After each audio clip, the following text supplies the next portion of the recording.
ప్రార్థించుకుందాం.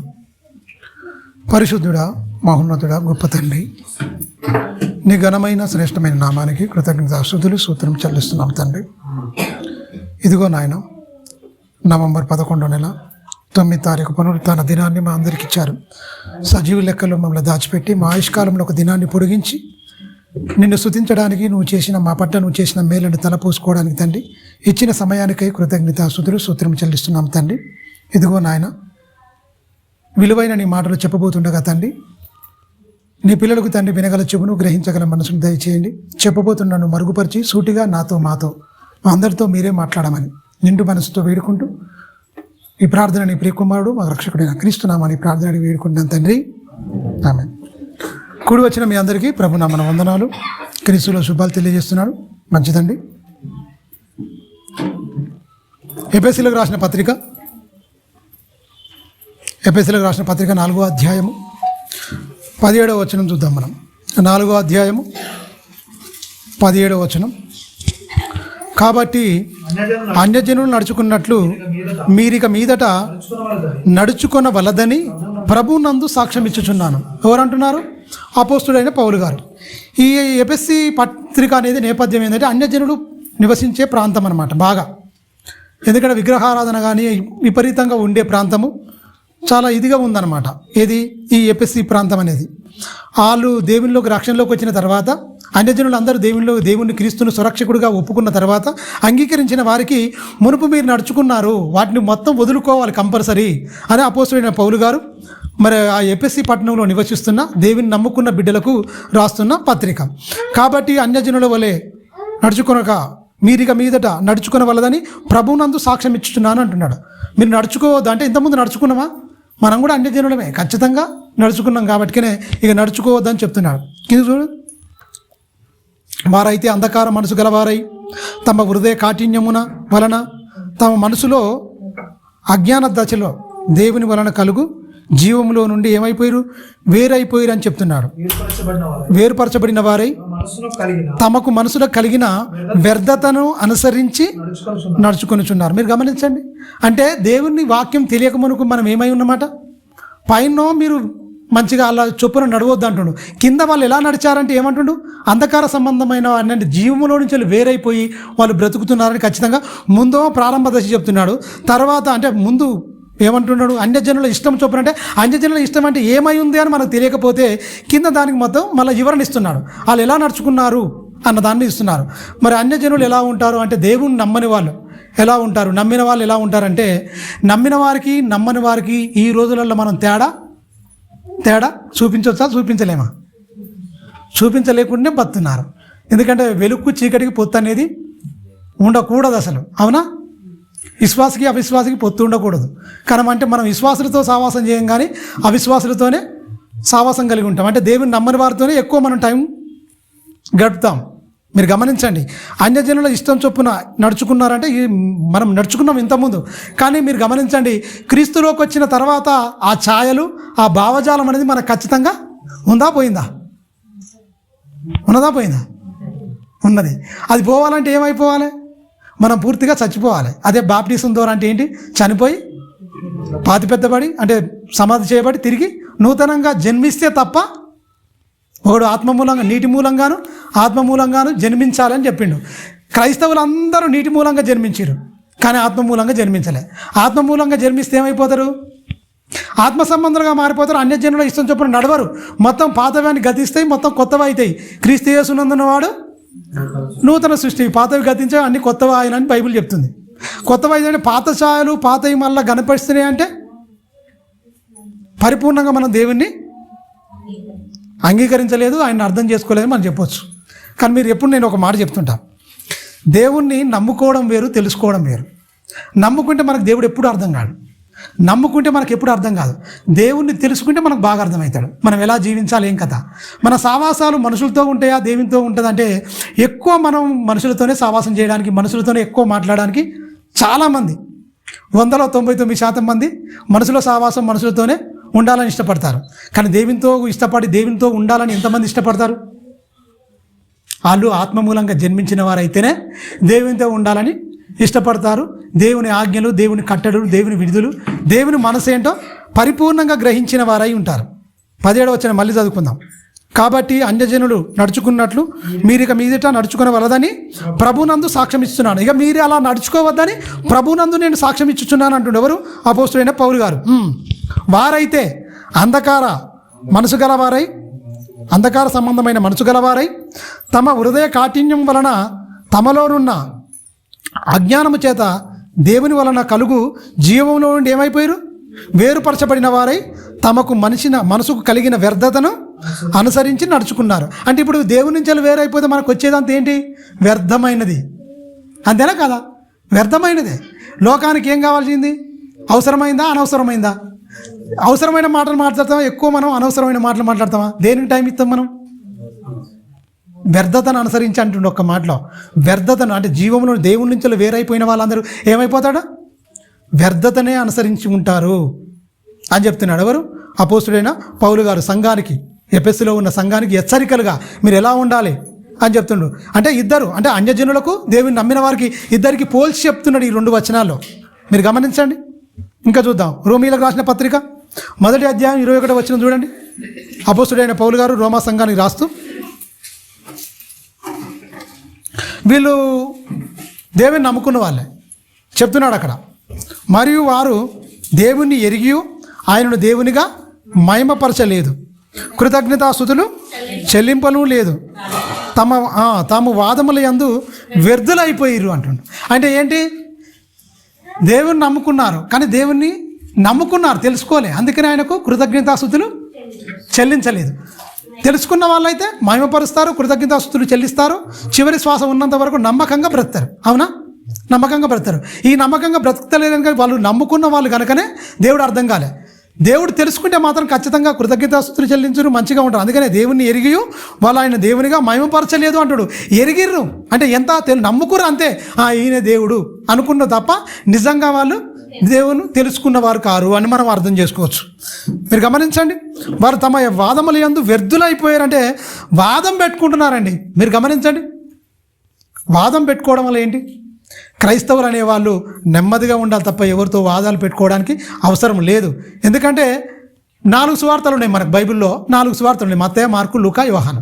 4 సువార్తలు ఉన్నాయి. ఎప్పుడైతే దేవుని నమ్ముకున్నాం కాకుండా దేవుణ్ణి ఎప్పుడైతే తెలుసుకుంటామో 5వ సువార్తగా మనమే మారిపోతాం. 5వ సువార్తగా మనం ఎప్పుడైతే మారిపోతామో అప్పుడే మన జీవితం, ఆత్మీయ జీవితం ఫలభరితంగా ఉంటుంది. అవునా కాదా? మీరు ఒకసారి ఆలోచించండి. 4 సువార్తలు యేసుక్రీస్తు తన జీవితం మొత్తం పాత నిబంధన 39 పుస్తకాలకు ఈ కొత్త నిబంధనలో 5 పుస్తకాలు చేర్చాలి. ఎందుకంటే పాత నిబంధనలో ఉన్న 39 పుస్తకాలు అపోస్తుల కార్యముల వరకు ఈ నెరవేర్పు గ్రంథాలు అన్నమాట. అపోస్తుల కార్యం వరకు నెరవేర్పు అంటే పాత నిబంధనల కిందకి ఏ వస్తాయి? ఈ 5 పుస్తకాలు అంటే 34 పుస్తకాలు అయితే మొత్తం ఈ 5 టన్నుల చేరిస్తే 34 పుస్తకాలు అయిపోతాయి. గమనించారా? అదంతా నెరవేర్పు. ఇక ఈ పత్రికలు అంటే మొత్తం ఇక వేరే దీని నుంచి అంటే సంపూర్ణత, సత్యంలోనే సర్వసత్యంలోనికి మనకు వచ్చేసిన మొత్తం ఈ 14 అంటే ఇక మొత్తం ఉన్నాయి 66 పుస్తకాలు కదా. 66 పుస్తకాల నుంచి మనం ఇంకా 22 పుస్తకాలు మనకు నూతన నిబంధన ఉంది. ఈ మొత్తం ఈ 34 తీసేస్తే మీరు గమనించండి. దేవుని మాటలు చాలా జాగ్రత్తగా మనం ఆలోచిస్తే ఇక్కడ అపోస్తుడైన పౌలు గారు రోమాలో చెప్తున్న వారికి చెప్తున్నాడు. మరియు వారు దేవుణ్ణి ఎరిగి ఆయన దేవునిగా మహిమపరచలేదు, కృతజ్ఞతాస్తుతులు చెల్లింపను లేదు, కానీ తమ వాదముల యందు వ్యర్థులైరి అంటుండు. కిందికి వచ్చే వరకల్లా వాళ్ళ అవివేక హృదయం అంధకారమాయను, తమ జ్ఞానులం అని చెప్పుకుని బుద్ధిహీనులైరి, ఇవన్నీ ఉంటాయి దాని మీద. మీరు గమనించండి. అంటే దేవుణ్ణి ఎరిగామని చెప్పుకుంటున్నారు, ఏమైపోయారు మొత్తం? దేవుని అర్థం చేసుకునే వ్యర్థమైన వాదముల యందే కాలం గడుపుతుంది తప్ప సరైన పద్ధతిలో లేరని ఖచ్చితంగా ఇక్కడ అపోస్తుడైన పౌలు గారు రోమాలో ఉన్న సంఘానికి కూడా హెచ్చరికలుగా చెప్తున్నాడు. మీరు వాదాలు పెట్టుకోవడం అనవసరము. క్రైస్తవులు వాదాలు పెట్టుకోవాలా, సమాధాన పడాలా? సమాధానపరచువారు ధన్యులు, వాళ్ళు దేవుని కుమారులు కుమార్తెలు అనబడతారు. మరి ఈ వాదం రేపితే ఈ వాదానికి ఎవడు కారకుడు? దుష్టుడు. సమాధానానికి ఎవరు కారకులు? దేవుడు. దేవుని బిడ్డలు సమాధానంగా ఉంటే దేవుని బిడ్డలుగా మన బ్రతుకుల్లో దేవుని చూపించాలి తప్ప మాటల్లో మనం చూపిస్తాం. సమాధానంగా ఉండాలి, మంచిగా ఉండాలని మాటలతో చెప్తే ప్రయోజనం ఏంటి? క్రియలు లేని విశ్వాసం మృతం అంటే చచ్చిపోయింది అన్నాడు. బైబిల్లో ఏమంటుంది అంటే క్రియలు లేని విశ్వాసం మృతము. చచ్చిపోయింది. ఇక ఏముంటుంది? కాదు, చెవులుండి వినదు, కళ్ళుండి చూడదు, నోరుండి మాట్లాడదు, కాళ్ళుండి నడదు, చేతులుండి సహాయం చేయలేదు. అంతేనా? మన విశ్వాసము అలా ఉండదనుకోండి, మృతమైపోయింది అనుకోండి, ఏమైనా ప్రయోజనం ఉంటుందా? మీరే చెప్పండి, ఉంటుందా? అందుకనే జీవించుతున్న యేసుక్రీస్తు మంచి మాట్లాడాడు, జీవించుతున్న మన పేరు మాత్రం ఉంది కానీ అందరూ మృతులుగానే ఉన్నారు అని చెప్తున్నాడు. ఎందుకు? ఆయన నమ్ముకున్న వారు అలా ఉన్నారు. కానీ ఆయన తెలుసుకోవాలని కానికి మనం వెళ్ళాలి. ఆయన తెలుసుకుంటే తప్ప బైబిల్ అనేది మనకు స్పష్టంగా మనకు అర్థం కాదు. ఇంకా చూద్దాం. కొలసీలకు రాసిన పత్రిక 3వ అధ్యాయము, అపోస్తుడైన పౌలు కొలసీలో ఉన్న సంఘానికి రాస్తున్నాడు. చూడండి, 3వ అధ్యాయము 7వ వచనం ఒక మంచి మాట అక్కడ ఉంటుంది. పూర్వము మీరు గమనించండి, మనం ఎలా ఉన్నమాట? పూర్వము వారి మధ్య ఏటి అనుసరించి పూర్వమందు వాళ్ళైతే ఏదైతే అన్యజనులుగా ఉన్నాం, మనం ఏదైతే ఉన్నామో మాటలు అన్నాం, గుడులు పెట్టుకున్నాం, తిట్టుకున్నాం, కొట్టుకున్నాం, అన్నీ ఉన్నాం. ఎప్పుడు? తెలియక, మన జన్మ పరమార్థం తెలియక, మనిషి విలువ తెలియక, మనం అందరం ఒకే తండ్రి నుంచి వచ్చామని మనకు తెలియక, ఒక తండ్రి నుంచి వచ్చాము, ఒకే లోకానికి వెళ్ళవలసిన వారన్నప్పుడు తెలియనప్పుడు నువ్వు వేరు, నేను వేరు, నీ కులం వేరు, నా కులం వేరు. ఈ లోకంలో ఎన్ని ఉన్నాయి? రకరకాలుగా విడిపోయారు కదా మనుషులు. ప్రాంతాలుగా విడిపోయారు, కులాలుగా విడిపోయారు, వ్యక్తులుగా విడిపోయారు, రకరకాలుగా విడగొట్టేసింది మొత్తం దుష్టుడు. అంటే అప్పుడు మన జన్మ ఏంటో మనకు పరమార్థం తెలియక అనేక రకాలుగా విడిపోయినాం. మనం విడిపోయినప్పుడు ఏం చేసినాం? అన్యజనులు ఇష్టం చొప్పున నడుచుకున్నాం, అలాగనే అయిపోయింది మనం. కానీ ఇప్పుడు ఏమై ఉండాలో చెప్తున్నాడు చూడండి. 7వ వచనం మళ్ళీ చదివినాను. చూడండి, పూర్వము వారి మధ్య జీవించినప్పుడు మీరును వాటిని అనుసరించి నడుచుకుంటుంది. ఇప్పుడైతే మీరు కోపము, ఆగ్రహము, దుష్టత్వము, దూషణ, మీ నోట బూతులను అను వీటన్నిటిని చూడండి విసర్జించుడి. చాలు, విసర్జించండి. ఒకప్పుడు ఇవన్నీ ఉన్నాయి, పర్వాలేదు. మళ్ళీ ఇలా మళ్ళీ అలాంటి బూతులుండి మళ్ళీ అలాగనే మా మునుపటి లెక్కన ఆగ్రహము, కోపము, దుష్టత్వము ఇవన్నీ మనకు ఉన్నాయనుకోండి, మనం ఎవరం అన్నట్టు? నులివెచ్చని స్థితిలో ఉన్నవారం అన్నట్టు. అంతేనా కదా? నులివెచ్చని స్థితి అంటే ఏంటి? కొద్దిసేపు దేవుల్లో, కొద్దిసేపు లోకంలో, కొద్దిసేపు ప్రాచీన స్వభావం, కొద్దిసేపు నవీన స్వభావం. అంటే ఏది పూర్తిగా మనలో ఉండదు. ఇటు పూర్తిగా నవీన స్వభావం అంటే క్రీస్తులో ఉండము, ఇటు పూర్తి లోకంలో ఉండం. దాన్నే నులివెచ్చని స్థితి అన్నాడు. దాని ప్రకటన గ్రంథంలో ఏంటంటే, నా నోట నుంచి వచ్చే ఉమ్ము నీ ముఖం మీద ఉమ్మేసే ఉద్దేశిస్తున్నాడు, నీ ముఖం మీద ఉమ్మేసే ఉద్దేశిస్తున్నాను అంటాడు. ఉమ్మాలనుకుంటున్నాను నేను అన్నాడు. మీరు గమనించండి, నులివెచ్చని స్థితి ఇటన్నా ఉండకూడదు. అటువంటి నులివెచ్చని స్థితి అంటే మాదే నూతనంగా మారాలి. నవీన స్వభావం ధరించుకున్నాం అనుకో, నవీనమైన మంచి మాటలే వస్తాయి తప్ప ఈ బూతులు, సరస్వతులు ఇవన్నీ ఉండవు. మీరు గమనించండి, అవన్నీ ఉండవని ఖచ్చితంగా చెప్తున్నాడు. మనం సభలు పెడుతున్నాం, మంచిగా వారం వారం వింటున్నాం. మనలో పరివర్తన ప్రతిరోజు మన వయసు పెరిగినట్టే మన భక్తి పెరగాలి. వయసు మాత్రం కాలచక్రం తిరుగుతున్నా, ఏళ్ళు గడిచిపోతున్నాయి. ఇంకేముంది, ఒక నెల అయితే అయిపోయాయి. 2025 ఏం నేర్చుకున్నాం? ఎంతవరకు మనము దేవునికి దగ్గర అవుతున్నావా, దూరం అయిపోతున్నావా? వయసు పెరుగుతున్నా కొద్దిగా కాళ్ళ నొప్పులు, కీళ్ళ నొప్పులు, కంటి చూపు, చెవి వినికిడి తక్కువ, అన్ని రకరకాలుగా అయిపోతూనే ఉన్నాం మొత్తం. మీరు గమనించండి. అందుకనే ప్రాచీన పురుషుడు ఏంటి అవుపడుతున్న బాహ్య పురుషుడు ఏమైపోవాలి?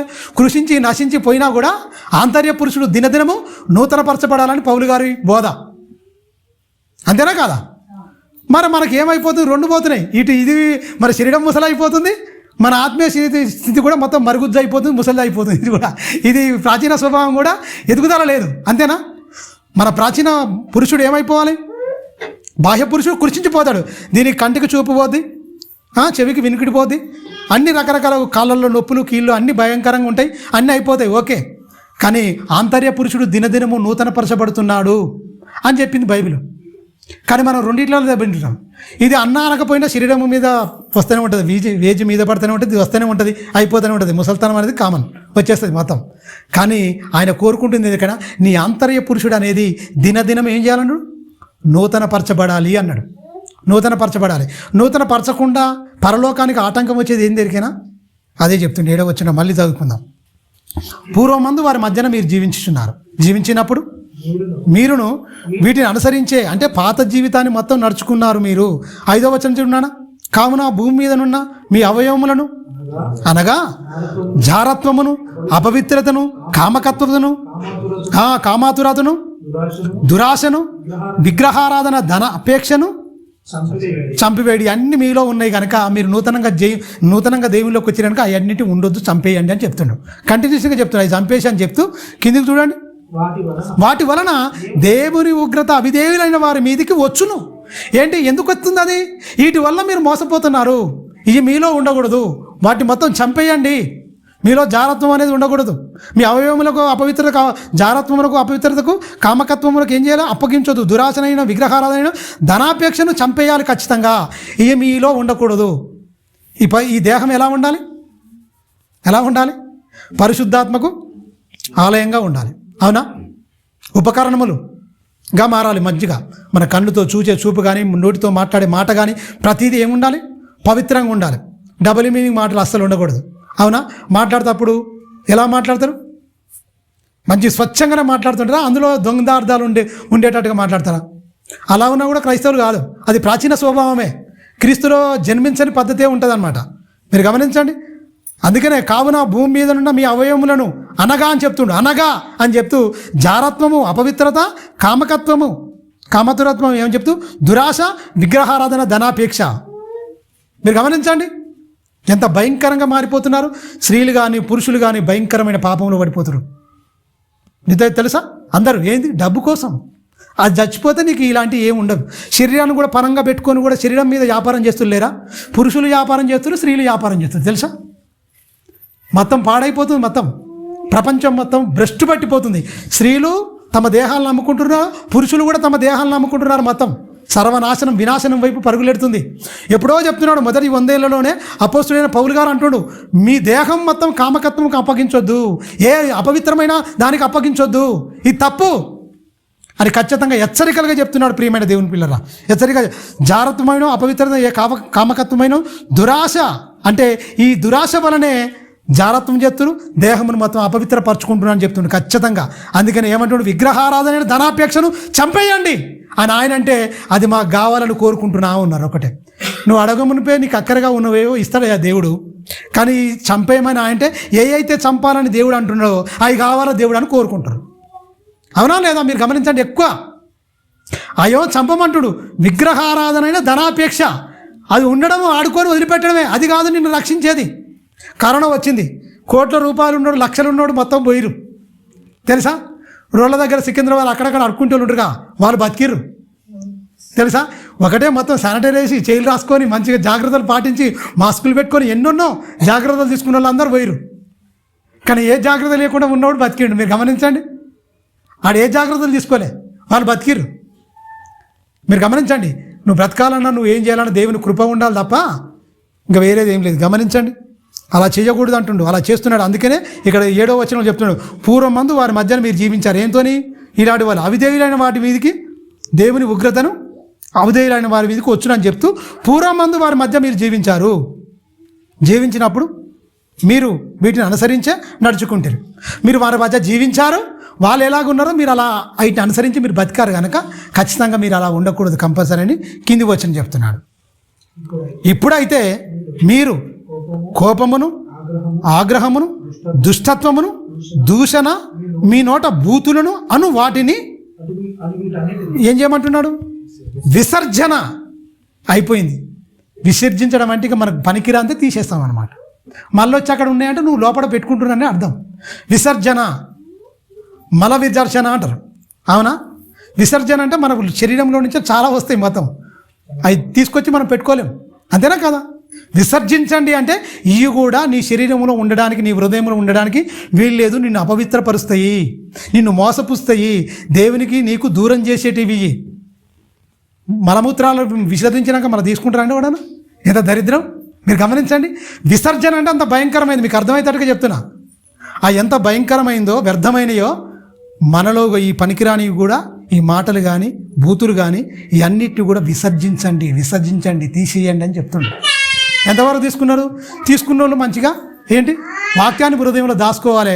ఈ చెత్తయాన్ని తీసి బయటపడేయాలి. మనం ఇంట్లో వంట చేసుకుంటాం కదా, చేసుకున్నప్పుడు కూరగాయలు అన్నీ తరుక్కున్నప్పుడు అన్ని చెదారం అంతా డస్ట్బిన్లు వేస్తాం కదా. అవునా? అవి కూడా వేసుకుంటామా? మనకు అవసరం ఉన్నాయే తీసుకుంటాం, అవసరం లేని మొత్తం తీసి బయటపడేస్తాం. అవునా?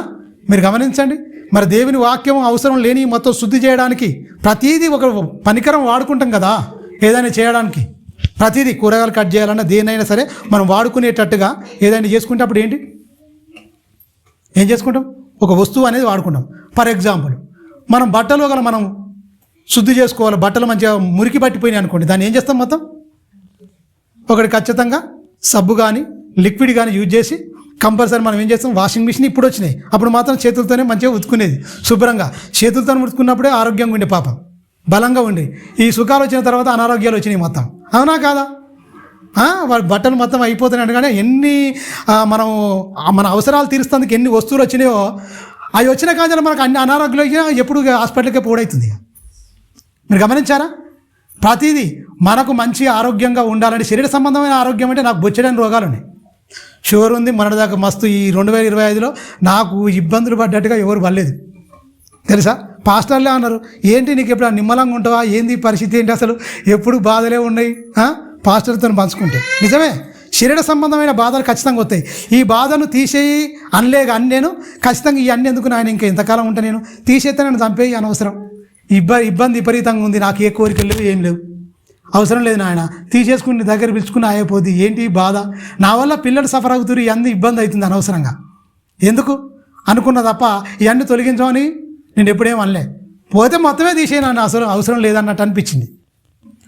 దేవుని ఉచితమైన కృప వల్ల కంపల్సరీ మరి ఆయన నిలబెట్టుకున్నాడు. కంపల్సరీ సభల్లో కూడా కాలు నొప్పి. అదే టైంలో చూడండి, ఆడికి వేరొకరు కాలు ఇరిచేసిండు, మొత్తం తొలగిపోయింది.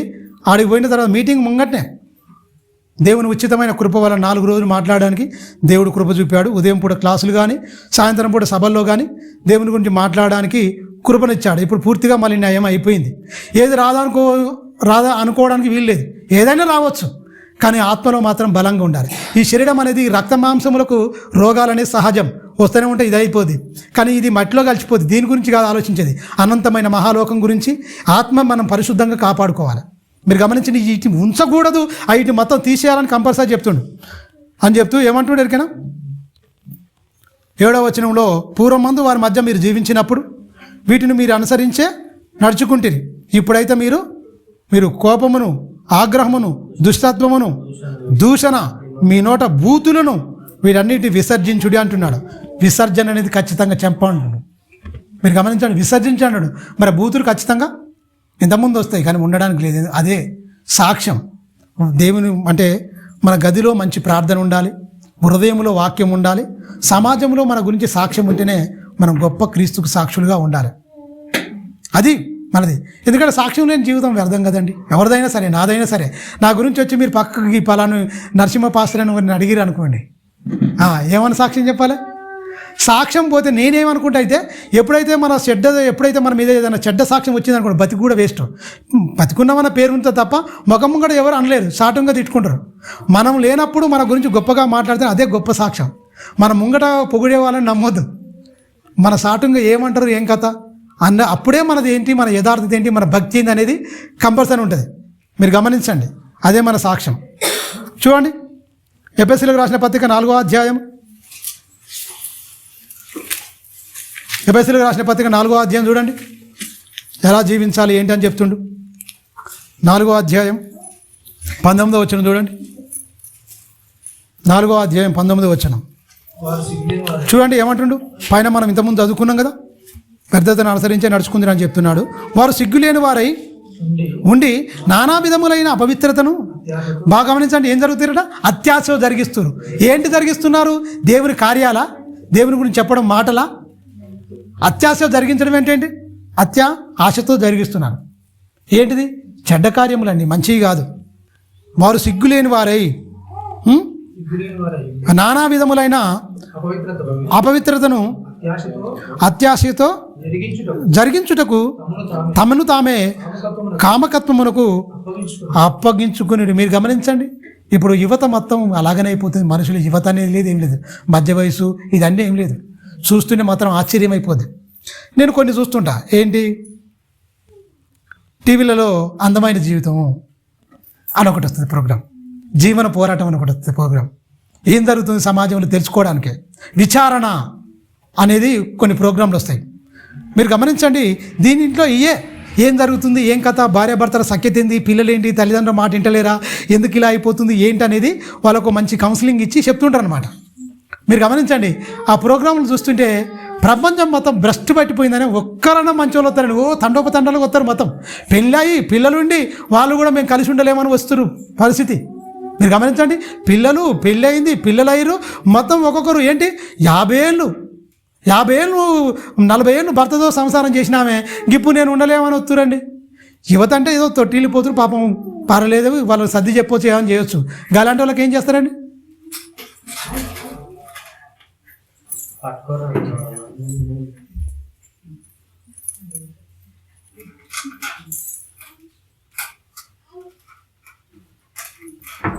గమనించండి మీరు. అందుకనే ప్రోగ్రాములు కూడా మనుషుల బలహీనత ఏంటి, మనుషులకి ఏంటి, మేము ఒకటి మంచిగా చేస్తున్నాము, కౌన్సిలింగ్ ఇస్తాం, ప్రతిదీ మేము సాల్వ్ చేస్తాం. ముఖం అనేది కొంచెం బరు చేసి వాళ్ళని పిలిపించి కౌన్సిలింగ్ ఇచ్చి ఏంటి ఏం కథ అని ఒక సైకాట్రిస్ట్ డాక్టర్ కూకొని, ఒక లాయర్ కూకొని వాళ్ళందరికీ వచ్చే లాభాలేంటి, మీరు విడిపోతే వచ్చేది ఏంటి, కలిసి ఉంటే వచ్చే లాభాలేంటి, విడిపోతే ఎంతవరకు మీరు నష్టపోతారని ఒకరు చెప్పుకుంటే కానీ, నేర్చుకుంటే కానీ, వాళ్ళు మోటివేషన్గా వాళ్ళు మాట్లాడితే కానీ నేర్చుకోలేని దశ. ఇన్ని రోజులు మరి ఏంటి ఏముందండి? మీరు గమనించండి, పెళ్ళి చేస్తున్నారు కానీ పెళ్ళి అయ్యే వరకల్లా ఏంటి, కుమారుని కానీ కుమార్తె కానీ అన్నీ మంచి చెడులు చెప్పేసి ఖచ్చితంగా మంచి చెప్పాలి, చెడులు కాదు. కానీ మంచి ఏంటి చెడు ఏంటి, మీరు ఎలా నడుచుకోవాలి, ఎలా మీరు మెదులుకోవాలని ఖచ్చితంగా. ఏదో వయసు వచ్చింది కానీ పెళ్లి చేస్తే సరిపోదు. అక్కడికి వెళ్ళిపోయిన తర్వాత ఆ బిడ్డ కూడా ఎలా మెసులుకోవాలి, ఎలా ఉండాలి, అందరితో కలిసి ఉండాలి అనేది ఆడబిడ్డకు చెప్పుకోవాలి. వచ్చిన తర్వాత కొత్తగా మరి కాపురానికి వచ్చిన బిడ్డను అంటే కోడలను ఎలా చూసుకోవాలి, కొడుకులు కూడా మరి తండ్రులు అలా చెప్పుకుంటే చాలా ఉన్నతంగా ఉంటాయి. ఈ అవగాహన లోపం మనసిప్పి మాట్లాడుకోరు, ఎవరు వాళ్ళే ఉంటారు. మొత్తం ఈ సెల్ ఫోన్ వచ్చినాక ఇంకా దరిద్రం. మనిషికో సెల్ ఫోన్ ఉన్నది, ఇంటనే ఉంటారు కానీ మాట్లాడుకోరు, ఫోన్ చేసుకుంటారు అంతే తప్ప డైరెక్ట్ వచ్చి మాట్లాడుకోరు. మీరు గమనించండి, కింద ఉన్నా సరే కానీ పైకి వచ్చి మాట్లాడుకో, ఫోన్ చేసుకున్నాడు. అన్నీ ఈ ఫోన్లు వచ్చిన కాంచాలు కూడా మానసికమైన రోగులుగా తయారయ్యారు. ఇయర్ ఫోన్లు పెట్టుకోవడం, సెల్ ఫోన్లు పెట్టుకోవడం, మొత్తం సెల్ ఫోన్లలో పాటలు వినడం, పాటలు వింటారు, ఆ పాటలు విని పాడడం, అన్ని జోకులే. అందుకే వాటికే పెద్ద రేటింగ్. మనం ఎన్ని మెసేజ్ ఇప్పుడు 400 ఏమో వచ్చిరు అంతే, 395 మందికి వచ్చిరు చూస్తున్నారు మామూలుగా. మంచి మాటలు వింటందుకు అయితే ఏముండదు. కానీ ఒక పనికి మాలిన మాటలు, ఒక చెత్త పాటల గురించి ఏదన్నా సరే ఏదన్నా పెట్టిరనుకోండి, చాలా ఇదైపోతుంది. ప్రియమైన దేవుని పిల్లరా, సమాజం మొత్తం అలా అయిపోతుంది. ఓ చాటు చూడండి, ఒకసారి వారు ఏమంటున్నారు చూడండి, వారు సిగ్గులేని వారై నానా విధములైన అపవిత్ర అత్యాశ జరిగించుచు తమకు తామే కామకత్వమునకు అప్పగించుకుని 21 వచ్చిన కూడా 20-21 కలిసి ఉంటాయి. అయితే మీరు యేసును గూర్చియు విని ఆయన యందలి సత్యమును ఉన్నది ఉన్నట్టుగానే ఆయన యందు ఉపదేశింపబడిన వారైన ఎడల మీరు అలాగూ క్రీస్తును నేర్చుకున్నవారు కారు. అంటే ఏంటి? క్రీస్తును నేర్చుకోవాలి. క్రీస్తుని నేర్చుకున్నవారు మీరు ఆయన అలా నేర్చుకున్నవారు కారు. ఉన్నది ఉన్నట్టే ఉపదేశింపబడినది ఉన్నది ఉన్నట్టు నేర్చుకున్నారా? నేర్చుకుంటే మనకు అర్థమైపోద్ది. విని వదిలిపెడితే ఎప్పటికీ మనకు అర్థం కాదు. అదే 20 వచ్చిన మళ్ళీ చదువుకుందాం. అయితే మీరు క్రీస్తును గూర్చి యేసును గూర్చి విని ఆయన యందలి సత్యము ఉన్నది ఉన్నట్టుగానే ఆయన యందు ఉపదేశింపబడిన వారైన ఎడల మీరు అలాగున క్రీస్తును నేర్చుకున్నవారు కారు. క్రీస్తును నేర్చుకున్నవారు ఎవరు? అపోస్తులు నేర్చుకున్నారు, ప్రారంభ క్రైస్తవులు నేర్చుకున్నారు. మీరు గమనించండి, ఈ అపోస్తల కార్యం 7 మందిని ఎంపిక చేసుకుంటారు చూసారా శిష్యులు. వాళ్ళు కూడా నేర్చుకున్నారు, వాళ్ళు పరిశుద్ధాత్మతో నిండుకున్నారు. క్రీస్తుని గురించి నేర్చుకుంటే మీరు గమనించండి, ఈ వాదాలకు స్వస్తి పలుకుతాం మనం. ఈ వాదాలు గొడవలు పడం. ఆయనను ఉన్నదున్నట్టుగా ఉపదేశింపబడిన వారమై ఆయన ఉన్నదున్నట్టుగానే ఖచ్చితంగా సత్యమని ఆయన భావజాలం ఏంటి, ఆయన తత్వం ఏంటి, నీ నుంచి ఆయన ఏం కోరుకున్నాడని నువ్వు బాగా గమనించి ఆయనను నేర్చుకుంటే ఈ వివాదాలకు అన్నిటి సమాధి చేసేసి చక్కగా మనం ఏం చేస్తాం? నూతన జీవితానికి నాంది పలుకుతాం, నవీన స్వభావం ధరించుకుంటాం, గొప్పగా మనం జీవిస్తాం. ఆ గొప్పగా మనలో లేకపోతుందంటే ఏంటి? లోపాలు ఎక్కడ? మీరు గమనించండి. మనం ఉన్నదున్నట్టుగా నేర్చుకొని ఆయనను ఉన్నదున్నట్టుగా మనం నేర్చుకున్న వారం అయితే మంచిగానే ఉంటుంది. కానీ నేర్చుకోకపోతేనే ప్రాబ్లం. నేర్చుకున్నవారు కారు అంటున్నాడు. క్రీస్తును నేర్చుకున్నవారు మీరు కారు. ఉపదేశింపబడింది వేరు, దాన్ని మీరు అర్థం చేసుకున్నది వేరు. ఈ 66 పుస్తకాలను, ఈ గ్రంథాలను 66 కోణాల్లో మనం నేర్చుకోవచ్చు, చదువుకోవచ్చు, ఒక్కొక్క వాక్యాన్ని, భావాన్ని. కానీ ఆ భావాన్ని, ఆ అర్థాన్ని మనం తెలియకపోయింది అనుకోని మన జీవితాలు వ్యర్థమైపోతాయి. అందుకనే ఈ బైబిల్లో ఉన్న వాక్యాలను అపార్థాలు చేసుకొని అనర్థాలు తీసుకొని రకరకాలుగా మనుషులకు ఇష్టానుసారంగా, ఎందుకంటే తన సునీతిని స్థాపించుకొని బతికేవారు అని చెప్పొచ్చు ఒక మాటలో. అందుకనే మళ్ళీ చదువుకుంది ఒక మాట. అయితే మీరు క్రీస్తును యేసును కూర్చిన విన్నది ఆయన యందలి సత్యమని ఉన్నది ఉన్నట్టుగానే ఆయన యందు ఉపదేశింపబడిన వారైన ఎడల అలాగున మీరు క్రీస్తుని నేర్చుకున్నవారు కారు. మీరు అలాగున క్రీస్తుని నేర్చుకున్నవారు కారు. బైబిల్లో రాయబడింది వేరు, మనం అర్థం చేసుకుంది వేరు. అందుకని యేసుక్రీస్తు ఎప్పుడు ఒక మాట వాడతాడు, మీరు ఏం వింటున్నారో జాగ్రత్తగా చూసుకోండి అని. ఎందుకన్నాడు? బైబిల్లో ఎక్కువ మాటలు ఉంటాయి, మీరు గమనించండి. మీరు ఏమి వింటున్నారో జాగ్రత్తగా చూసుకోండి, ఏం వింటున్నారో అన్నాడు. మనం ఏం చేస్తాం? మేము ఏం తింటున్నామో జాగ్రత్తగా చూసుకుంటాం మనం, కానీ తినడం కాదు, వినడం అనేది చాలా జాగ్రత్త, వెరీ వెరీ ఇంపార్టెంట్. వింటేనే మోసపోతారా? విని కూడా మోసపోతారు. ఆ ఉపదేశింపబడింది వేరు, మనం అర్థం చేసుకున్నది వేరు. అప్పుడు చాలా ఇబ్బందికరమైన పరిస్థితులు ఉంటాయి. ప్రియమైన దేవుని పిల్లలు, చూద్దాం తిమోతికి రాసిన పత్రిక 1 తిమోతి 4వ అధ్యాయము చూడండి. అలా నేర్చుకోకపోతే ఏమైపోద్దో చూడండి ఒకసారి. తిమోతికి రాసిన పత్రిక 4వ అధ్యాయం 1 తిమోతి 4వ అధ్యాయం మొదటి వచనం చూసుకుందాం. అయితే కడవరి దినములలో కొందరు అబద్ధికుల వేషధారణ వలన మోసపరుచు ఆత్మల యందు దయ్యముల బోధయందు లక్ష్యముంచి విశ్వాస భ్రష్టులగుదురని ఆత్మ తేటగా చెప్పుచున్నాడు. ఆత్మ తేటగా చెప్పుతున్నది. కడవరి దినాలు అంటే ఏంటి? యేసుక్రీస్తు వచ్చిందే కడవరి దినాలు, అంత్య దినాల్లో యేసుక్రీస్తు వచ్చింది భూమి మీదకి. అప్పటి నుంచేలే అపవాది మనుషులందరినీ మోసపుచ్చడం స్టార్ట్ చేసింది. మీరు గమనించారా? అపోస్తులు ఉన్నారు, దొంగ అపోస్తులు వచ్చిర్రు. ప్రవక్తలు ఉన్నారు, అబద్ధ ప్రవక్తలను దింపింది. బోధకులు ఉన్నారు, దొంగ బోధకులను దింపింది. దేవదూత ఉన్నాడు, దేవదూత అంటే వెలుగుదూత వేషం వాడు కూడా ధరించుకుంటాడు. పరిచారకులు వాడు కూడా నీతి పరిచారకులు. దేవుడు ఎంతమందిని అయితే ఎన్నుకున్నాడో వాడు కూడా అంతమందిని దేవుని బిడ్డలను పాడు చేయడానికి, ముసుగులో పాడు చేయడానికి మరి భ్రమింపజేసి కడవరి దినాలలో మొత్తము వేషధారణ వలన మోసపరుచు ఆత్మలయందు దయ్యముల బోధయందు లక్ష్యముంచి విశ్వాస భ్రష్టులగుదరని ఆత్మ తేటగా చెప్పుచున్నాడు. ఈ తేటగా చెప్తున్నది మనకు అర్థం కాదు. ఎప్పుడు క్రీస్తును ఉపదేశించినట్టు మనం నేర్చుకోకపోతే ఏమైపోతాం? కాలాన్ని, సమయం, సందర్భం, ఎవరితో మాట్లాడుతారు, ఈ మాటలు ఏ కాలానికి చెందినవి, ఎవరికి చెందుతాయి, ఇది మనకు అప్లైబుల్ అవుతాయా కావా అనేది ఈ సమయం సందర్భం తెలియకపోతే మనకు అర్థం కాదు. ఆ సమయం సందర్భం తెలియకపోని వాళ్ళనే పట్టుకొని దుష్టుడు ఏం చేస్తాడు ఎరికైనా? అయితే కడవరి దినములలో కొందరు అబద్ధికుల వేషం వలన మోసపుచ్చు ఆత్మలయందును దయ్యముల బోధయందును లక్ష్యముంచి విశ్వాస భ్రష్టులగుదురని ఆత్మ తేటగా చెప్పుచున్నారని చెప్తూ ఆ అబద్ధికులు వాతవయబడిన మనసాక్షి గలవారై ఏం చేస్తారు? ఏమంటాడ? సత్యవైశ్యమైన అనుభవ జ్ఞానము గల విశ్వాసులు మీరు గమనించి చాలు. ఇక్కడ ఏమంటారు ఎరికైనా? వివాహం అయింది అన్ని విషయంలో ఘనమైనది, దేవుని ఇష్టమైంది. ఎందుకంటే వీళ్ళు ఏం చేస్తారంటే వివాహం వద్దు, చేసుకోవద్దు అంటారు. చేసిందే వివాహ వ్యవస్థ ఏర్పాటు చేసింది దేవుడు. అంటే ఈ అనేకమైన బోధన అనేది వస్తాయి.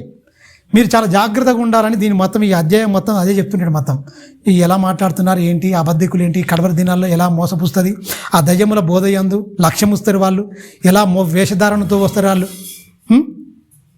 దేవుడు వేషధారణ వేసుకోవద్దు అన్నాడు, మనసు మార్చుకోమన్నాడు. మన వాళ్ళు ఏంటి ఎందుకంటే వేషాన్ని మార్చుకుంటారు. మీరు గమనించండి, పై రూపం మార్చుకోవాలా, లోపల అంతరంగం మార్చుకోవాలా? అంతరంగం మార్చుకుంటే అసలైన మార్పు, నవీన స్వభావం. కానీ ఏం చేస్తారు వీళ్ళు? మార్చుకున్నట్టు మనకు కనిపిస్తారు కానీ అది మార్పు కానే కాదు. బట్టల్లో మార్పు ఏముంటుందండి? పై వేషం మార్చుకోవడం అంటే ఏంటి? మేము దేవుని బిడ్డలమని చూపించుకోవడమే తప్ప క్రియల్లో ఉండాలి. అంతరంగం మారాలి, హృదయం మారాలన్నది దేవుని కోరిక. వీళ్ళేం మార్చుకుంటారు? మనం 10 మందిలో గొప్పగా భక్తుల్లా కనిపిస్తే చాలు. వేషధారణ, అలా వేషధారణ చూస్తే నిజంగా వీళ్ళు భక్తులు అన్నట్టే ఉంటుంది తప్ప వాళ్ళతో కొద్దిసేపు మాట్లాడితే అసలు భక్తే కాదనిపిస్తుంది. మీరు గమనించండి. అందుకనే దయ్యముల బోధయందు అని చెప్తాడు. అంటే దయ్యములో బోధ చేస్తుందా? ఎలా చేస్తుంది? దయ్యం ఎలా చేస్తుంది? యేసుక్రీస్తుకే చేసింది దయ్యం బోధ. కొండ మీద తీసుకుపోతుంది, ఈ లోకరాజ్యాలను 1 నిమిషంలో చూపిస్తుంది మొత్తం. ఇవన్నీ నాకు అప్పగింపబడిన యేసు, నాకు ఎవరికి మొక్కుతారో ఇదంతా నేను ఇవ్వాలనుకుంటున్నా, నువ్వు నాకు మొక్కి ఇదంతా ఇస్తా నేను అని యేసుకే బోధ చేస్తావు. అంటే రాయబడిన సందర్భాలు కూడా చెప్తాయి. యేసుక్రీస్తు కూడా రాయబడ్డ సందర్భాలు కూడా దానికి తిప్పి కొడతాడు మొత్తం. ఈ పరమంచలు దునుకంటాడు. ఒక రాయబడిన లేఖనం ఉంది తెలుసా నీకు? కీర్తనల గ్రంథంలో 91 కీర్తనలో ఒక రాయబడిన గ్రంథం ఉన్నది. అది నీ గురించే రాయబడింది. ఈ కొండ ఎక్కువ దీని మీద దునుకు, వచ్చి దేవదూతలు వచ్చి పట్టుకుంటే చేతులతో ఎత్తుకొని పోతారు. పర్వాలేదు, నువ్వు దేవుని కుమారుడు అయితే అని రెచ్చగొడుతుంది. కానీ ఆయనకు తెలుసు మొత్తం వాక్యంతోనే వాడిని ఎదిరించి వాడిని కట్టడి చేస్తాను మొత్తం. మన వాక్యం ఉంటే మనం టచ్ చేయదండి. ఎన్ని శోధనలు వచ్చినా నిలబడిపోతే యోబును మొత్తం శోధించి చేతగాక వదిలేసి వెళ్ళిపోయింది.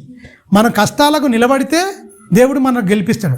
ఆ కష్టాల్లో మనం కృంగిపోయినాం అనుకోండి, సాతాను గెలిపించినాం అనుకోండి, దేవుడు కూడా గెలిపించడానికి ప్రయత్నం చేస్తాడు, దుష్టుడు పడగొట్టడానికి ప్రయత్నం చేస్తాడు. మనం ఏం చేయాలి? పడిపోయినట్టు అనిపించినా కూడా గట్టిగా మనం నిలబడ్డాం అనుకోండి, వాడు వదిలేసి వెళ్ళిపోతాడు. దేవుడు గొప్ప విజయాన్ని మనకిస్తాడు, బలంగా మనలా నిలబెడతాడు. అందుకనే దేవునికే, యేసుక్రీస్తుకే బోధ చేశాడు దుష్టుడు తెలుసా? ఇప్పుడున్న వాళ్ళకి బోధ చేయడం పెద్ద చాలా ఈజీ. మనుషులకు ఏంటి? శరీర సంబంధమైన బోధ చాలా ఇష్టపడతారు. ఆత్మ సంబంధమైన బోధ మనుషులకు చాలా కష్టంగా ఉంటుంది. మీరు గమనించండి, లోకానికి ఏది ఇష్టం? శరీర సంబంధమైన బోధ, ఆత్మ సంబంధమైన బోధ. ఆత్మ సంబంధమైన బోధ దగ్గరికి వచ్చేవాళ్ళు 10ల సంఖ్యలో ఉంటారు. శరీర సంబంధమైన బోధ కాడికి వెళ్ళేవారు వేల సంఖ్యలో వెళ్తారు. మరి వీళ్ళందరూ పరలోక సంబంధులా శరీర సంబంధులు అంటే పరలోక సంబంధులే ఆత్మ సంబంధులు. శరీర సంబంధులు అందరూ ఎవరికైనా నరకానికి పాత్రలు తెలుసా? ఏదో ఆశలు కోరికలు అన్నిటి విసర్జించండి, అన్నిటి వద్దు. ఈ విగ్రహారాధన ధనాపేక్షను చంపేయండి. అది ఉంటేనే అది సమస్త కీడులకు మూలం. అదే ఒకదానికి 2 కాదట. ధనాపేక్ష అనేది సమస్త కీడులకు మూలం. అది ఒక కీడుకు 2 కీడులకు కాదు. దాంతోనే మనుషులు మంచి అవుతారు, దాంతోనే విడిపోతారు, దాంతోనే శత్రువులు అవుతారు, దాంతోనే చంపుకుంటారు, దాంతోనే అన్నీ అవుతాయి. ఎందుకు? ఈ ధనం అనేది అపేక్షించుకుంటే మనుషులు ఆ బంధాలు, ఆ బంధుత్వాలు కూడా, రక్త సంబంధికులు కూడా ఉండరు, నరరూప రాక్షసులు అయిపోతారు. అందుకనే దానికి రూపాన్ని ఇచ్చిన మనుషులే. అందుకనే దాని ధనాన్ని కూడా దయ్యంతో పోల్చిండు మొత్తం దేవుడు. దీన్ని చంపేయండి, మీలో ఈ ఉంటే మిత్రం మీరు మనుషులుగా ఉండదు, మీలో మానవత్వం ఉండదు. మీరు వంచనతోనూ, మోసంతోనూ, దురాశలతోనూ, అత్యాశలు మీరు జరిగిస్తారు. మిమ్మల్ని మీరు అమ్మేసుకుంటారు, మీరు మొత్తం ఇది చేసుకుంటారు. ఈ మీలో ఉండకూడదు, ఈ నేను చూడకూడదు, మీరు కనిపించడానికి వీల్లేదు అని చెప్తే వీళ్ళకి అర్థమైతే లేదని మీరు గమనించండి. దేవుడే యేసుక్రీస్తు తన కుమారుడైన, అంటే పరలోకమందున్న తండ్రి తన కుమారుడైన క్రీస్తును శరీరధారిగా 33 సంవత్సరాలు ఈ లోకంలో బ్రతికి ఎలా బ్రతకాలో, ఎలా జీవించాలో బ్రతికి చూపించాడు. ఎవరు? యేసుక్రీస్తు బ్రతికి చూపించాడు. అయ్యో దేవుడు కదా, నాలాంటి కష్టాలు, నాలాంటి శ్రమలు ఉంటే ఆయనకు ఎలా ఉండరు అని చెప్పుకోవడానికి కూడా వీలు లేకుండా ఆయన ముందే ఏం చేసిండు? మనకు బదులుగా మన స్థానంలో మొత్తం శ్రమలు, కష్టాలు, కన్నీళ్ళు మనకంటే 100 రెట్లు అనుభవించి వెళ్ళిపోయింది మొత్తం. ఆయన మనకు అన్ని విషయంలో మాదిరిగా ఉంచిపోయింది మొత్తం. మనం చేయగలిగినే చేస్తా అన్నాడు. మనకు కూడా బాధలు కూడా ఏంటట, నువ్వు ఎంతవరకు తట్టుకుంటావో అంతవరకే ఇస్తాడట. అంతకు మించి నీకు ఏం పెట్టాడు. అందులో నుంచి కూడా నీకేంటి, ఆ అపాయములు కూడా నీకు ఉపాయం కూడా ఇస్తానని కూడా చెప్పిండు. కానీ నమ్మం మనకున్నది ఏంటంటే మనిషిని నమ్ముతారు. మనుషుని నమ్ముకుంటే అయిపోద్ది. అందుకనే మనుషులను, ధనాన్ని నమ్ముకుంటే ఏమైపోతావు? ధనాన్ని నమ్ముకున్న వాళ్ళు ఏమన్నాడు బైబిల్లో? ధనాన్ని నమ్ముకున్న వాళ్ళు ఏమవుతారనండి? నాశనం అయిపోతారు, పాడైపోతారు. యెహోవాను ఆశ్రయించుట, రాజులను, ధనాన్ని అన్నిటి నమ్మవద్దంటారు. అదే కావాలంట. అది ఎంతవరకు ఉండాలో అంతవరకు వింటాడు. నీకు అక్కరగా ఉన్నవేవో నాకు తెలుసు, మొదట నా రాజ్యంలో నీతిని వెతకమన్నాడా? ఎతికే పనిలో ఉన్నారా, అడిగే పనిలో ఉన్నారా? ప్రపంచం మొత్తం అడిగే పనిలో ఉన్నారు, వెతికే పనిలో ఉండాలని దేవుడు కోరుకున్నాడు. మీరు గమనించండి, ఆత్మ సంబంధులు మాత్రం వెతికే పనిలో ఉంటారు, శరీర సంబంధులు మాత్రం అడిగే పనిలో ఉంటారు. అడిగే వాళ్ళని దేవుడు చూడడు, కానీ ఎతికే వారికి దేవుడు దగ్గరగా ఉంటాడు. మీరు గమనించండి, అడిగేవారి ఇష్టమా, ఎతికేవారి ఇష్టమా? దేవుడు ఎందుకు అడుగుతుర్రా? ప్రభువా నేను చెప్పిన పని మీరు చేయక ప్రభువా నన్ను పిలుచుడు ఎందుకు? లూకాసువార్త 6:46 చెప్తాడు, 45లో నేను చెప్తా, ఆల్రెడీ చెప్పిన మాటలు అన్నాడు. ప్రభువా నన్ను ఎందుకు పిలుస్తారు? నేను చెప్పిన పని మీరు చేయక నన్ను ఎందుకు పిలుస్తున్నారు? నేను చెప్పాను కదా ఒకటి. ఆయన చిత్తాన్ని అది జరిగించమన్నాడు. ఎందుకంటే వీళ్ళు అదే ఈ కడవరి దినాల్లో కొంతమంది వచ్చిన తర్వాత ఆ వేషధారణ వలన మోసపుచ్చు ఆత్మలయందును దయ్యముల బోధయందు లక్ష్యముంచి విశ్వాస భ్రష్టులై పోతారని ఆత్మ తేటగా చెప్తున్నాడు. ఆత్మ తేటగా చెప్తుంది. తేటగా క్రీస్తును ఉన్నట్టుగా ఆయన ఉపదేశింపబడిన వారై ఆయనతో నేర్చుకున్న వారమైతే పర్లేదు, వీళ్ళు నేర్చుకోలేరు అంటున్నాడు. నేర్చుకున్న వారెవరు? ఆత్మ సంబంధులు. నేర్చుకోలేని వారు శరీర సంబంధులు, అడిగేవారుగా నాకు ఇది కావాలా ప్రభు, అది కావాలా ప్రభు అంటున్నాడు. నీకు అక్కరగా ఉన్నావు, నువ్వు అడిగినావా? గాలి కావాలని నువ్వు అడిగినావా? నాకు ఒక యాపిల్ కావాలి, సీతాఫలు కావాలి, మామిడి పండు కావాలి, నాకు ఈ దానిమ్మలు ఇవన్నీ కావాలని నువ్వు అడిగినావా? నువ్వు అడగమునిపై అనంతమైన విశ్వాన్ని సృష్టించి నీ పాదాల కింద పెట్టిండు, మొత్తం అన్ని మీద నేను ఏరికగా పెట్టిండు. నువ్వు అడగముందుకే ఇవన్నీ ఇచ్చిండు, నువ్వు అడగముందుకే నీకు ఈ జీవితాన్ని, గొప్ప జీవితాన్ని ఇచ్చిండు. మీరు గమనించండి. చదివేస్తే ఉన్నమతి పోద్దని కొంతమంది దొంగలు ఏం చెప్తున్నారు ఇక్కడ, జంతువులకు మనుషులకు తేడా ఏం లేదు, అందరు సామాన్లే అంటాడు మూర్ఖులు. మీరు గమనించండి, మనం దేవుని పిల్లలమండి, దేవుని పిల్లలం సాక్షాత్తు. ఈ అనంతమైన విశ్వాన్ని మన కోసం మనం అడగ ముందుకే ఇచ్చిండు. కానీ మనకేందంటే దేవుని మీద నమ్మకం లేదండి. ప్రతిదీ మనం అడుగుతాం, కానీ నువ్వు అడగ మునిపే నీకు అక్కరగా ఉన్నవేవో నాకు తెలుసు అన్నాడు ఆయన. తెలుసు అన్నాక కూడా నువ్వు అడుగుతున్నావంటే నీకు నమ్మకం లేదని అర్థం. మీరు గమనించిన ప్రపంచాన్ని అడిగేవారుగా చేసిరు తప్ప వెతికేవారుగా మార్చలేదు.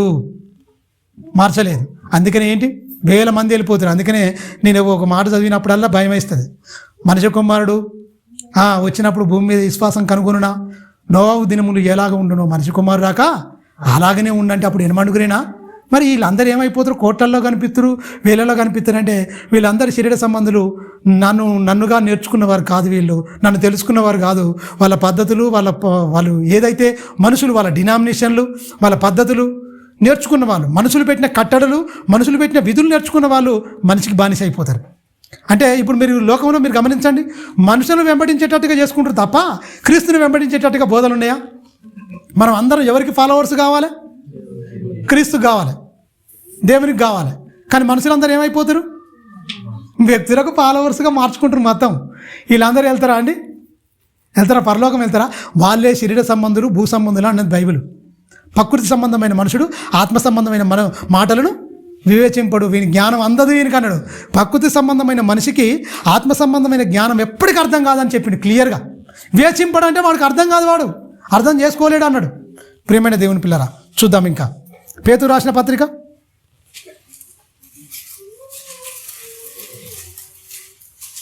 1 పేతురు 4వ అధ్యాయము. అపోస్తులుడు పేతురు గారు చెప్తుంది చూడండి.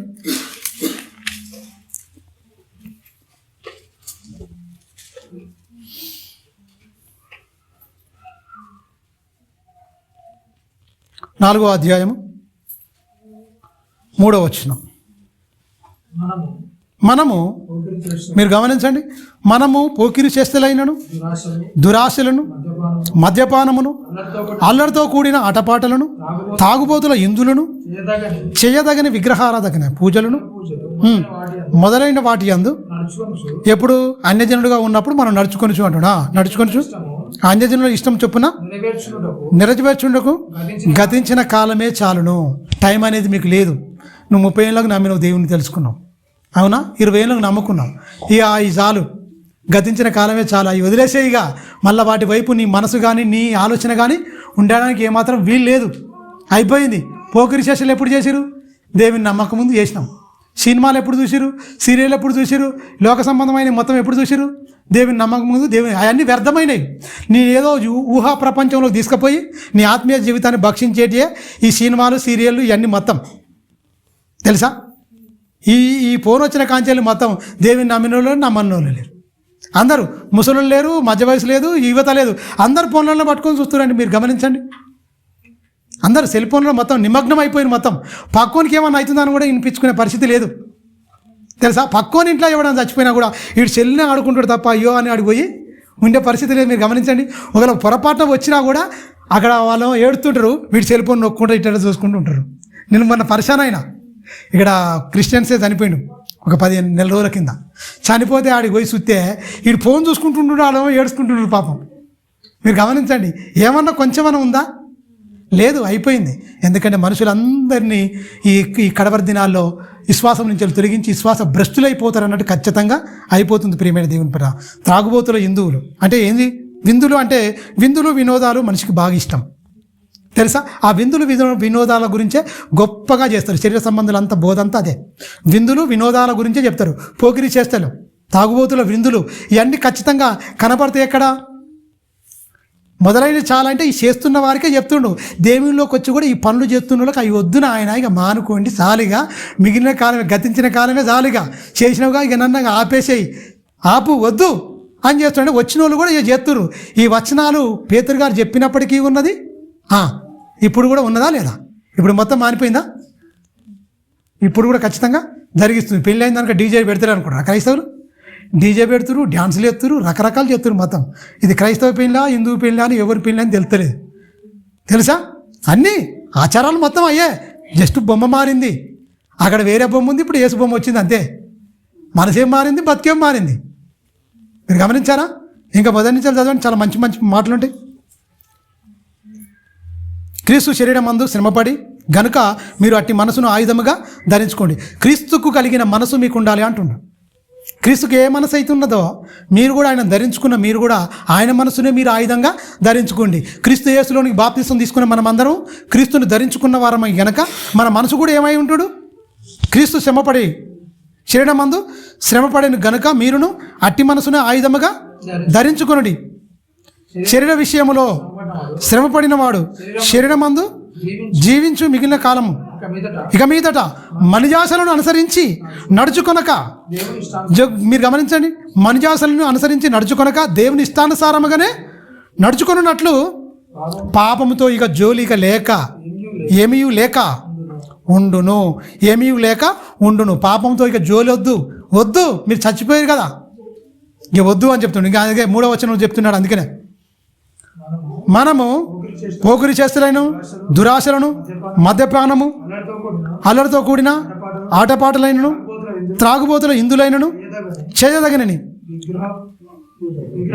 విగ్రహమైన పూజలైనను మొదలైన వాటి యందు నడుచుకొనుచు అన్యజనుల ఇష్టం చొప్పున నెరవేర్చుకొనుటకు గతించిన కాలమే చాలను. మీరు గమనించండి, గతించిన కాలమే చాలను అని హెచ్చరికగా చెప్తున్నాడు. మనలో ప్రాచీన స్వభావం, ప్రాచీన పురుషుడు మనలో కనిపించడానికి ఏమాత్రం వీల్లేదు. ప్రియమైన దేవుని పిల్లరా, ఇంకా చూద్దాం. కొలసీలకు రాసిన పత్రిక త్వరగా. ఎపిఎస్సీలకు రాసిన పత్రిక 4వ అధ్యాయం 22 చూడండి. ఎపిఎస్సీలకు రాసిన పత్రిక 4వ అధ్యాయం. ఇక్కడ మంచి మాట చెప్తుండు. కావున చూడండి, మునపటి అంటే మనం దేవునిలోనికి రాకటి మునపటి ప్రవర్తన విషయంలోను, మునపటి ప్రవర్తన విషయంలోనైతే మోసకరమైన దురాశల వలన చెడిపోయిన మీ ప్రాచీన స్వభావమును వదులుకొని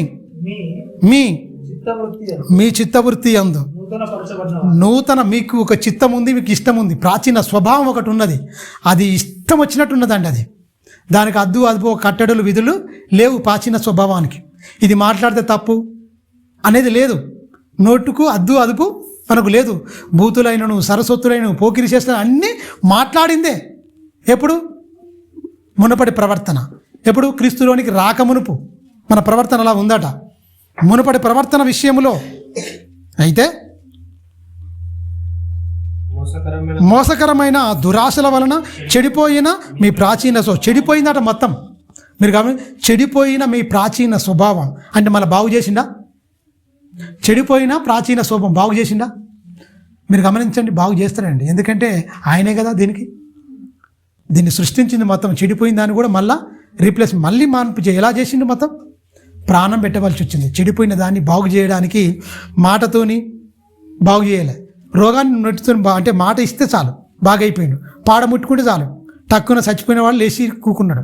4 రోజుల శవం కుళ్ళి పట్టిపోయినా కూడా మళ్ళీ మంచి శరీరాన్ని ధరించుకొని బయటకు వచ్చింది. లాజరు బయటికి రా అంటే కథం, పరదేశంలో ఉన్న ఆత్మ మళ్ళీ శరీరంలోకి వచ్చి మళ్ళీ టక్కున బయటకు వచ్చిందా లేదా?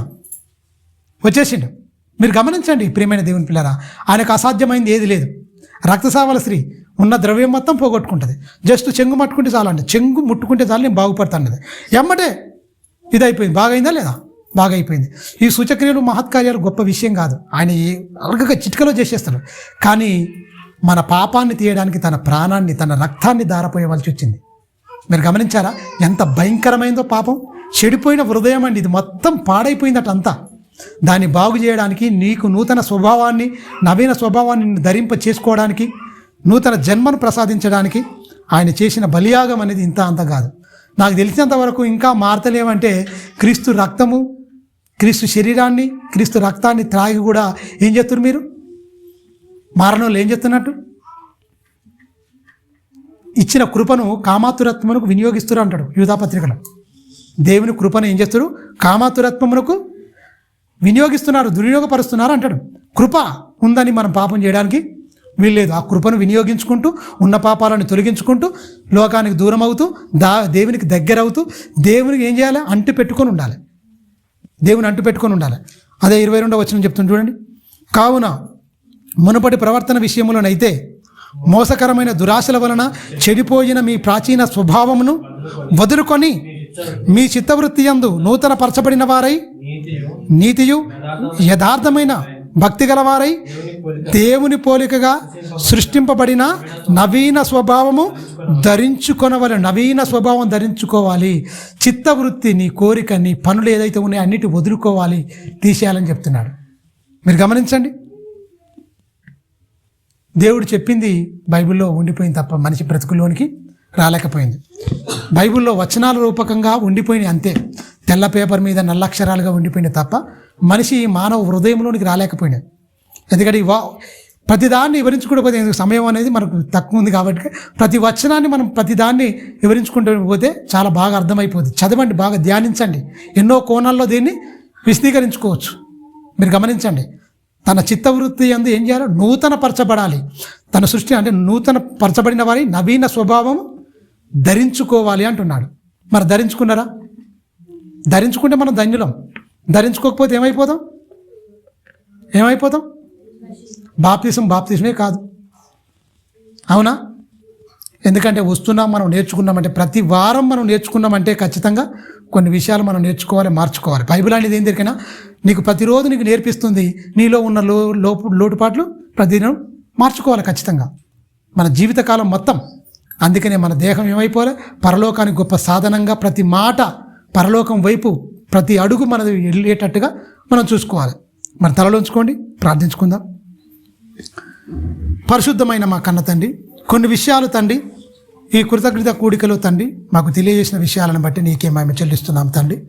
నాయన, దేవుని ఎరిగి దేవునిగా మహిమపరచలేదు ఆనాడు యూదులుగా నిన్ను నమ్మిన బిడ్డలు తండ్రి, తమ వాదముల యందు వ్యర్థులైపోయారు నాయన.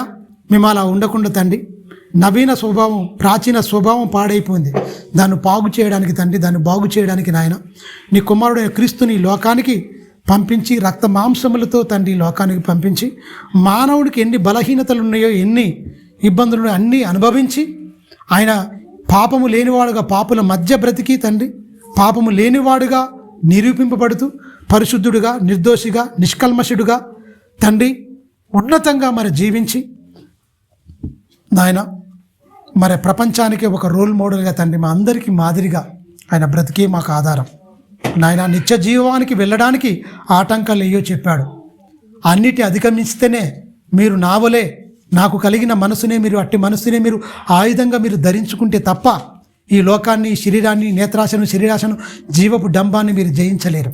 నాకు కలిగిన మనసే మీకు కలిగి ఉండాలి అని ఆయన బోధన విషయంలో కానీ, ఆయన బ్రతుకు విధానంలో కానీ తండ్రి 33.5 సంవత్సరాలు నీ కుమారుడైన క్రీస్తు ఈ భూమి మీద బ్రతికి చూపించి, అన్ని విషయములో మాకు మాదిరిగా దూషింపబడి బదులు దూషింపక, ఆయన నోట ఏ కపటము కూడా మాట్లాడకుండా అన్నిటి సహించి భరించి ఎలా సహనంగా బ్రతకాలో, ఎలా ఉండాలో చూపించి మా అందరికీ మాదిరి చూపించిన క్రీస్తుని బట్టి తండ్రి నీకే మహిమ చెల్లిస్తూ, ఆయన అడుగుజాడల్లో మేము నడుచుకుంటూ, ఆయన కలిగిన మనసునే మేము ఆయుధంగా, అట్టి మనసునే మేము ఆయుధంగా ధరించుకొని మా చివరి శ్వాస ఉన్నంత వరకు నమ్మకమైన బిడ్డలుగా నీ చిత్తాన్ని భూమి మీద, నీ చిత్తాన్ని సంపూర్ణంగా ఎరిగి, ఈ భూమి మీద నీ కుమారుడైతే ఎలాగైతే జరిగించి తన ఆత్మను నీ చేతికి అప్పగించుకుండో, మేము కూడా తండ్రి నీ చిత్తాన్ని ఎరిగి జరిగించి మా ఆత్మను కూడా తండ్రి మరే సృష్టికర్త అయిన మీకు అప్పగించుకున్నట్టు ధన్యతలోనికి నీ బిడ్డలమైన మమ్మల్ని అందరినీ నడిపించి, బలపరిచి, స్థిరపరిచి తండ్రి నీ మహిమార్థమైన నీ బిడ్డలమైన మమ్మల్ని అందరినీ